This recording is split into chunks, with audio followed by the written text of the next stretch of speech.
اهلا. في الفيديو ديال اليوم غادي نمشي لاول مره لطنجة. هاد المشيه كانت على غفله وما كناش عوالين عليها. مشينا نفوتوا واحد الكونكور انا وصاحبتي لدرجه ما كناش عارفين حتى البلايص اللي نمشيو لهم زوينين في طنجة بكثره الخلعه.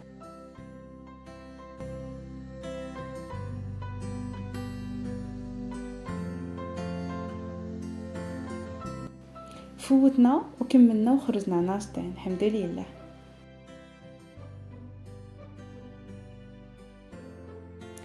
ومن خرجنا مشينا نيشان للبحر باش نحيدو الستريس.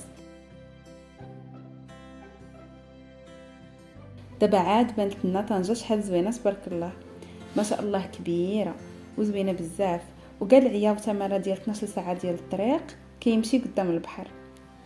ما قالوش عليها بوابه المغرب الاستراتيجيه غير هكاك.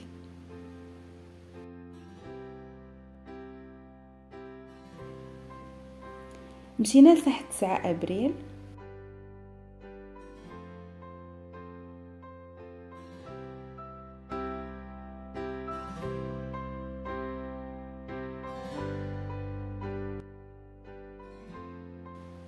واللي منها دخلنا للمدينه القديمه.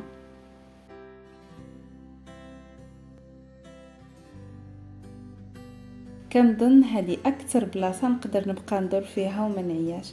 واعره، الدروب اللي فيها كيدوخوا، كندخلوا من الدرب كنلقاو راسنا في بلاصه زوينه اكثر من هذاك الدرب اللي كنا فيه. صراحه كاع الديتاي اللي كاين زوين، هذاك الشيء التقليدي اللي كيتباع، الكراتب ديال الجلد، الزرابه تبارك الله، كلشي اللي كيتخدم باليد زوين وعاطي منظر واعر لهذوك الدروبه.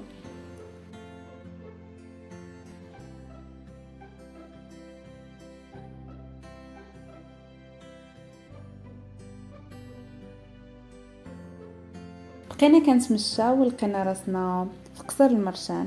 هي صراحه ما كناش عارفين سميات البلايص فاش شفناهم ديك المره، والمنظر من تما كان واعر، كان كيركب على الميناء.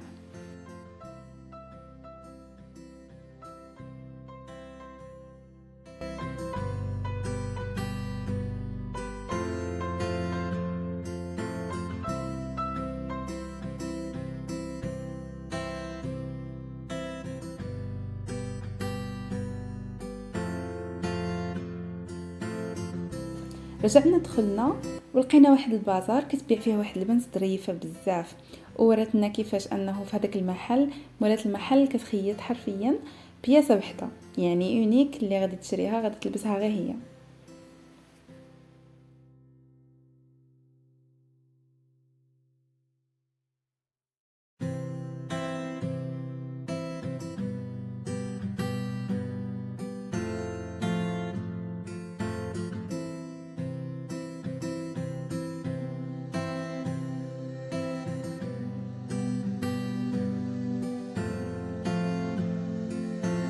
تما خرجنا في باب البحر.